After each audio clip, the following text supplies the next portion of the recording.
אוקיי, אז אנחנו השיעור נעבור מה שאפשר על המבחן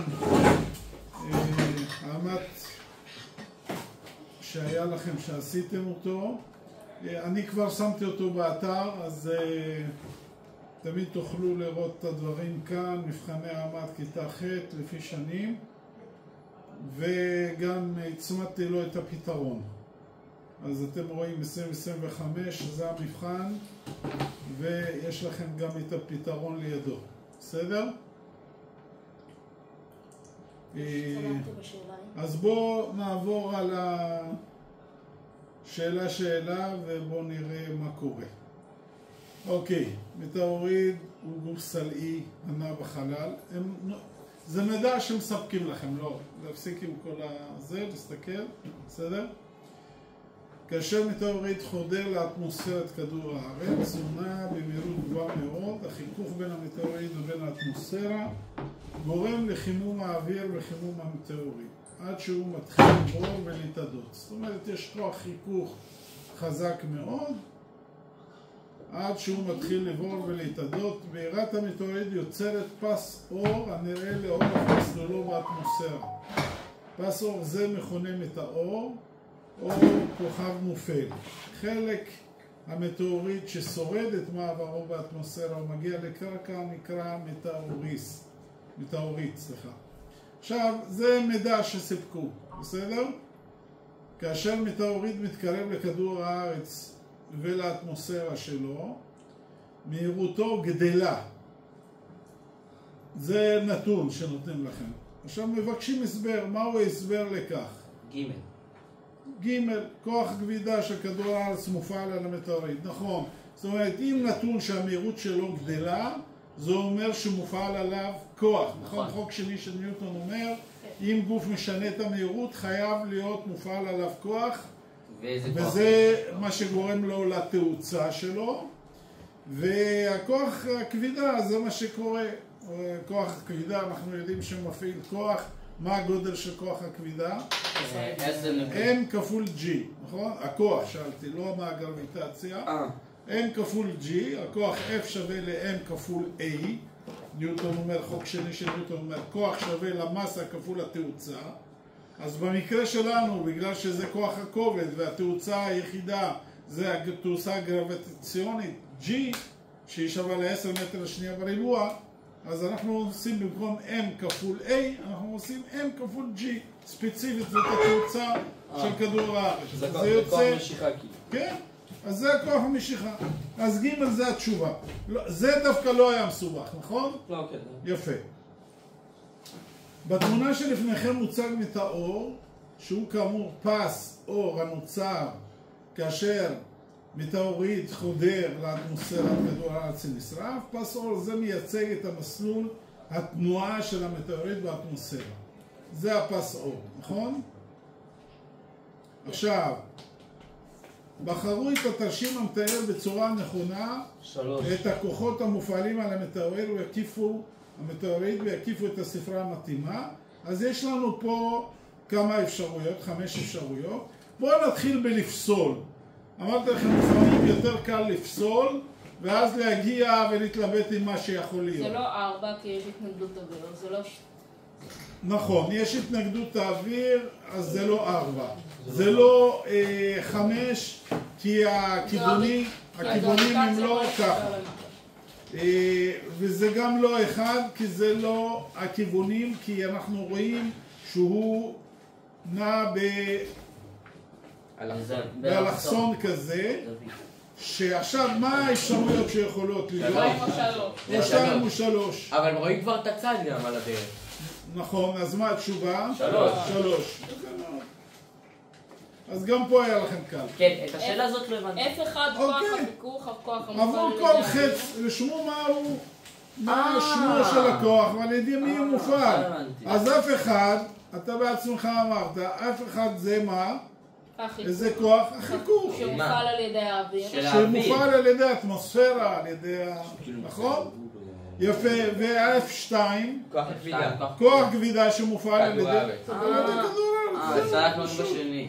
זה מה שיצא. דווקא זה גם זה פשוט. בסדר? כן. כוח התנועה. לא למדנו הרבה על המתוארים. נכון, אבל המידע נתון לך, וזה שמת לב שהשאלות הן לא קשירות לנושא, הן יותר קשורות למכניקה מאשר לאסטרונומיה. המידע האסטרונומי נתנו לך אותו. אתה לא צריך לזכור אותו בעל פה, אני גם לא זוכר אותו. עדיף כאילו דברים שקשורים לכדור הארץ, שלא יהיה... אוקיי.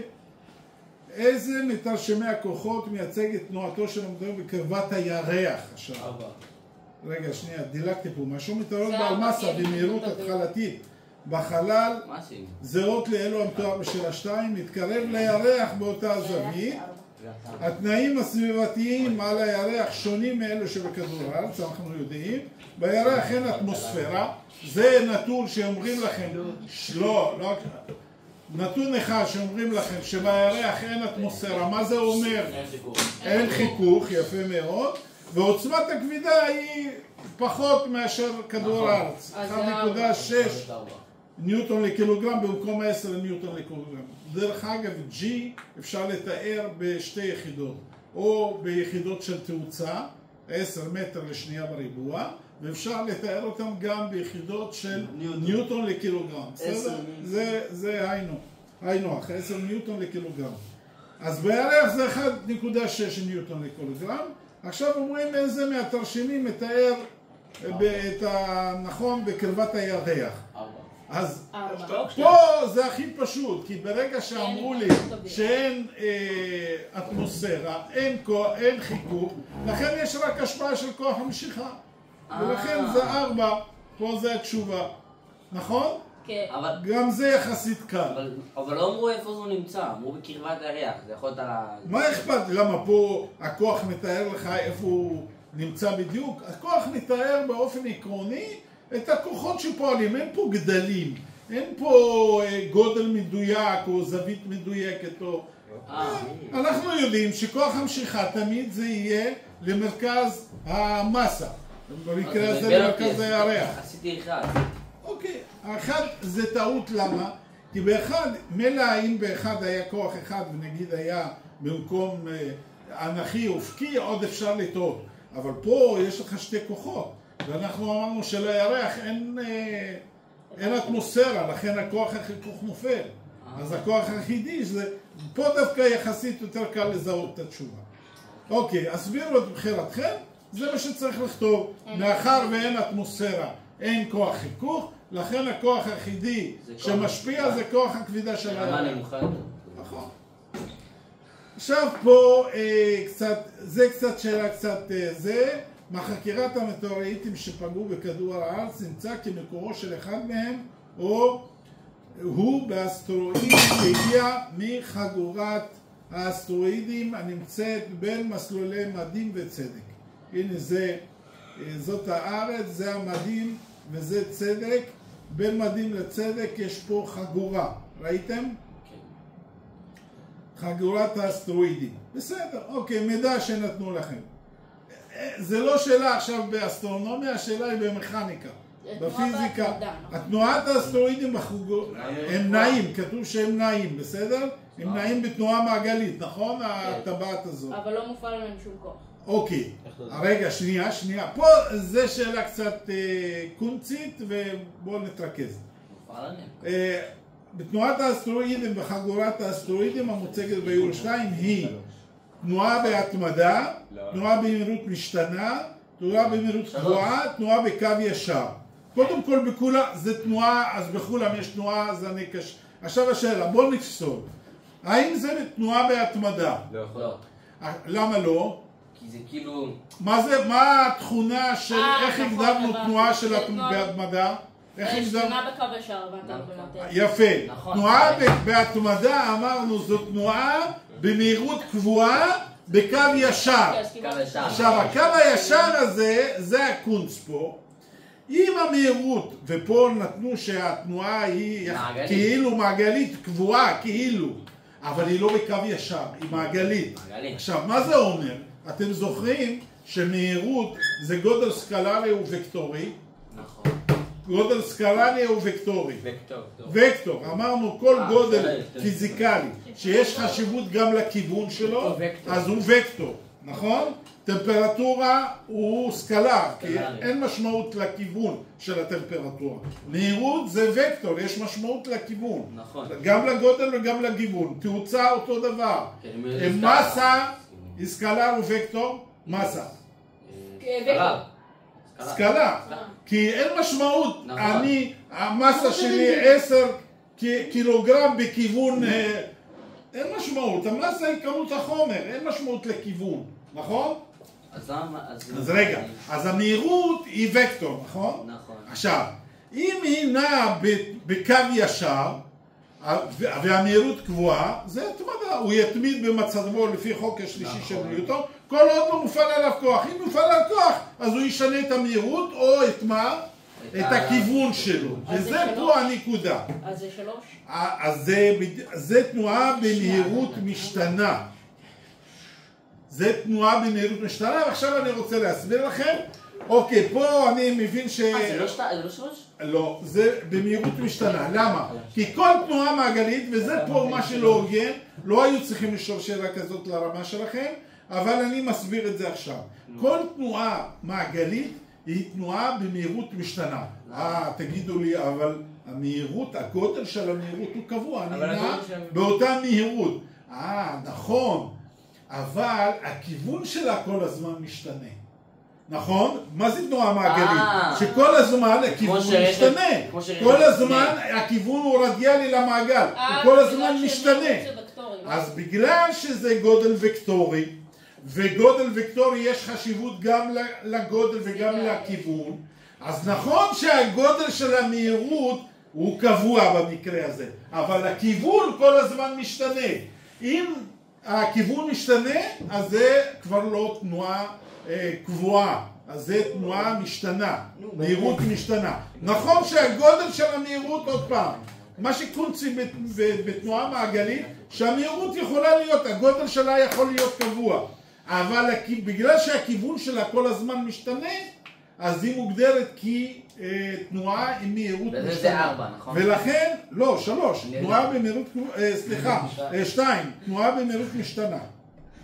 תנועה בקו ישר זה לא, זה ודאי שלא, כי אמרו לך שהיא תנועה בסיבוב, נכון? עכשיו, מה שיכול היה להיות, או שהיא תנועה במהירות קבועה, או תנועה בהתמדה, זה היינו אח, זה כמעט אותו דבר, כי בהתמדה זה חייב להיות בקו ישר. בסדר, זה אותו דבר 1 ו3, לכן נשאר 2, וזה בסדר. אוקיי. מהו החוק הפיזיקלי שעליו התבססתם בתשובתכם לסעיף? הקיפו את התשובה הנכונה. החוק השני של ניוטון, כי אמרנו, אם אנחנו מדברים על מהירות משתנה, רגע, שנייה. אם אנחנו מדברים, בסעיף הקודם החלטנו שלמרות שהגודל של המהירות הוא קבוע, אבל בגלל שהזווית כל הזמן משתנה, אז מוגדר שמהירות היא משתנה, אז אם יש מהירות משתנה, מה חייב להיות? כוח, נכון? אם אמר חוק שני של ניוטון אומר, אם המהירות משתנה חייב להיות, זה אומר תאוצה. החוק הראשון זה חוק ההתמדה. הכוח הראשון, חוק ההתמדה. החוק השני, סליחה, זה המסה כפול התאוצה. שאין תאוצה אם אין כוח. והחוק השלישי אומר הפעולה והתגובה, נכון? אז רלוונטי כאן... אז קיבלתי גם 92. לא, הכל בסדר. כמה בונוס נקודות מקבלים על זה? טוב. תערפות. עכשיו לפניכם משפטים א' עד ד' המתארים כוחות הפועלים בין מטאוריט לכדור הארץ. עכשיו עוד פעם, מה שמעצבן היה ששמתם לב, כל השאלות מתבססות עכשיו. אם מישהו, יש כאלה שיש להם חום, רק רואים אסטרונומיה, הוא מקבל כזה בלקאוט. זה יותר מדי גדול, הוא לא גדול. כן, בסדר, אוקיי. אז אני מבין את זה, וזה פה אחת הטעויות של המחבר של הבחינה, שהיה צריך להתחשב שיש אנשים שיש להם רתיעה מנושא מסוים, למרות שהם יודעים את המכניקה, אבל הנושא, הלבשת אותו בנושא כזה שהוא נבהל ממנו, אז הוא נכנס קצת לבלקאוט, אבל בסדר. טוב. נכנסתי לבלקאוט, אותי. לא, הכל בסדר. טוב. עכשיו לפניכם ככה, א' ד' אתם מתארים כוחות הפועלים בין המטאוריט לכדור הארץ. כדור הארץ מפעיל על מטאוריט כוח גדול יותר מהכוח שהמטאוריט מפעיל עליו. החוק השלישי של ניוטון. מה החוק השלישי? הפעולה והתגובה, אז לא כוח גדול יותר, הכוחות שווים. המטאוריט מפעיל על כדור הארץ כוח גדול יותר מהכוח שכדור הארץ מפעיל עליו. כדור הארץ והמטאוריט מפעילים זה על זה כוחות שווים בגודלם. שווים בגודלם. ג' דרך אגב, אתם יכולים לבדוק את הפתרונות כאן. בינתיים ענינו נכון? שימו לב, אם שמנו טעות אז תגידו. פה עשינו ככה, הסברנו. הנה, תנועה במהירות משתנה, ראיתם? זו התשובה שהם נתנו. החוק השני של ניוטון, בסדר?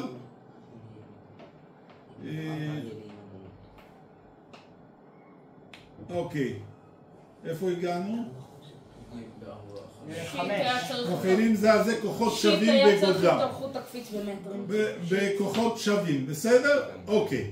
על פי איזה חוק של ניוטון בחרתם תשובתכם? פה פעולה ותגובה, נכון? פעולה ותגובה זה החוק השלישי, יפה מאוד. שיט, היה צריך מטרים ולא סנטימטרים.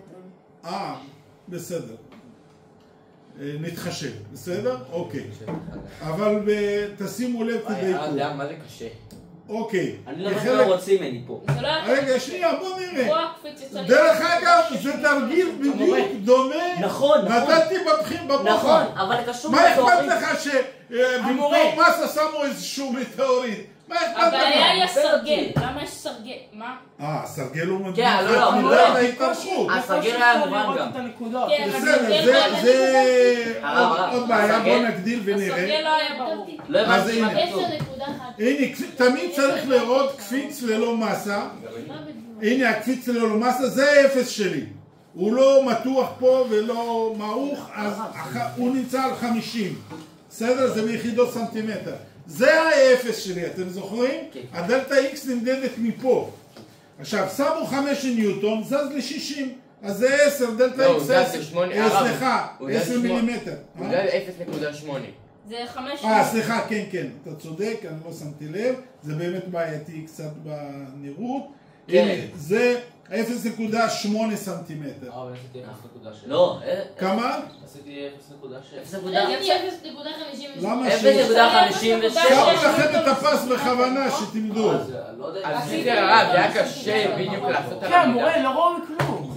לא, זה ים טושטש הזה, אני ניחש... ההדפסה לא הייתה טובה? לא, כן, וגם הם לא שמו את זה על 50, 60 או 70. שמו את זה על... דעו שהם עשו את זה על ה... נכון, זה גם באמת לא היה צריך להיות...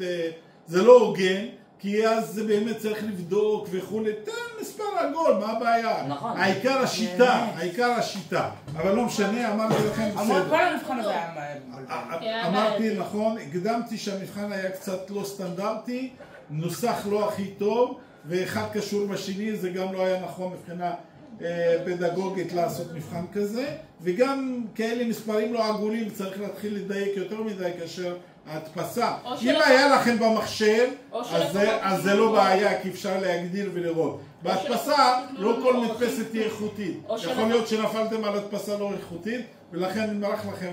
או שלפחות תכתבו לנו את האורך בחוק הזה. בדיוק, זה הרבה יותר נכון. אוקיי, לא משנה, אז 50, פה זה נראה 0.8. פה זה נראה כמה? 9, כאילו 64. 9. לפני החצי. 4. כן, 64. ופה נראה 69. ופה נראה 74. בהפרש של 5 בערך. 74. בסדר? זה הדלטה X שלכם. מה שואלים עכשיו? כמה זה 1 ועוד 1? זה בעמוד הבא. מבין המשפטים בחרו במשפט את מכונת מצב הכוחות הפועלים על המטורת כאשר הוא תלוי במנוחה. שהוא תלוי במנוחה על הקפיץ. כוח הכבידה שפועל המטורת שווה לכוח אלס. נכון. א', לא צריך להמשיך לבדוק. בגלל שהמסה היא במצב שפוי משקל, היא במנוחה, אז מה מתקיים? חוק הפעולה והתגובה, נכון? זאת אומרת שקול הכוחות על הגוף הזה שווה לאפס, נכון? בגלל זה הוא במנוחה, נכון? כן. אז כוח הכבידה שפועל על מטאוריט שווה. אם הוא לא היה שווה, הוא לא היה במנוחה. נכון? אז זה א' פשוט. מילאו את הטבלה על סמך איור 3 וחישובים מתאימים. למה היה צריך להשתמש במטרים? זה הרבה פחות נוח מאשר בסנטימטר. אז זהו, רצו שתדע להמיר וכולי, אבל לא משנה. זה מלא אנשים. רגע, אז זהו, אוקיי, אז פה צריך לדייק. לפעמים יש דברים שצריך לשים לב עליהם. אוקיי, פה אורך הקפיץ כתוב לכם שהוא ביחידה מטרים, אז צריך פה לרשום במטרים. מי שהתבלבל זה קצת... 0.58 כאילו? אז צריך להתחיל לרשום. אם זה 50 סנטים, באפס, אז 0.5 במטר יש 100 סנטימטר. נכון? אז 50 סנטימטר זה חצי, 0.5, ופה זה 0.58, ופה זה 0.59, ופה זה 0.69, ופה 0.74, בסדר? הלאה, לגבי ההתארכות, הדלטה היא ביחס ל-0.5, תשימו לב, ל-50. לכן הדלטה פה היא 8 מה? באיזה יחידות? 0.08 מטר. 0.08. רגע, זה 50 סנטימטר והגענו עד לפה 58 סנטימטר, זאת אומרת זה 8 סנטימטר, נכון? 8 סנטימטר במטרים זה 0.08, בסדר? או שתשאירו, מה ביקשו? בסנטימטרים? ביקשו במטר, אז חייב לציין את זה במטר. והכוח האלסטי זה F שווה, מה החוק קורט אומר? K כפול דלטה L, נכון? דלטה X. ואיך אני מחשב את K? K אתה יכול לחלץ מהנוסחה הזאת. אם F שווה ל-K כפול דלטה L או דלטה X, אז למה שווה K? שינוי נושא נוסחה, K שווה ל-F חלקי דלטה L.